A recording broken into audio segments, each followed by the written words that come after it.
Okay, you're at a garage sale, you pick up a sketch for £3, and then you find out it's worth a cool £1.3 million. That's what happened with this sketch by Andy Warhol, a Devon businessman. Andy Fields says he's not interested in his unexpected financial gain, at least not for now. Mr. Fields bought the drawing in Las Vegas. It's thought Warhol, who is best known for his pop art prints of icons such as Marilyn Monroe, drew it when he was only 9 or 10 years old. Well, I managed to speak to Mr. Fields earlier and asked how he came by the drawing of the 1930s American star Rudy Vallée.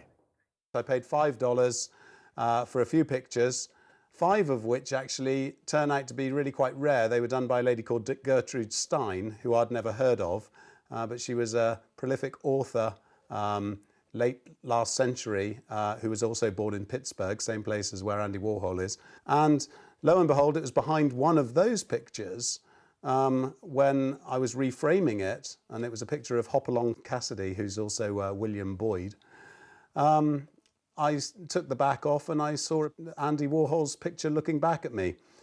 So it was quite incredible. Was it signed by him? Yes, it is. It's clearly signed. And in fact, on the day when me and my friend were in the garage sale, the gentleman was saying, cool, if only I had the original that my auntie used to have. She used to look after Andy when he was a kid, and I was brought up with Andy Warhol.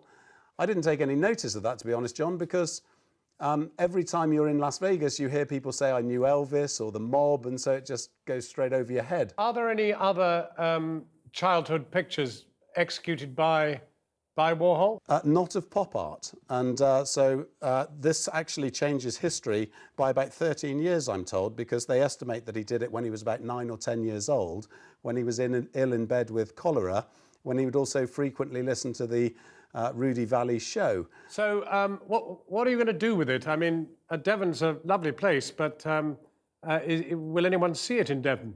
I don't think so. I think that it's a crime for me to have it in my possession or for it to be stuck in a vault. So my ultimate thing is to try and get it to a modern art museum together with the other collection, because the Steins themselves are very historical.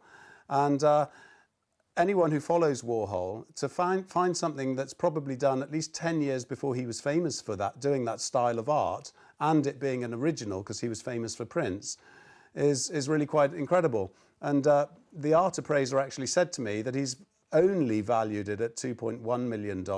It could be worth 10 times that. It depends on what the art market thinks. So, you know, I thought, let the public see it, let the public enjoy it, and let the museum pay the insurance bill. That's my bottom line. A man walks into a garage with £3, spends it, and comes out with 1.3 million, I mean, notionally at least.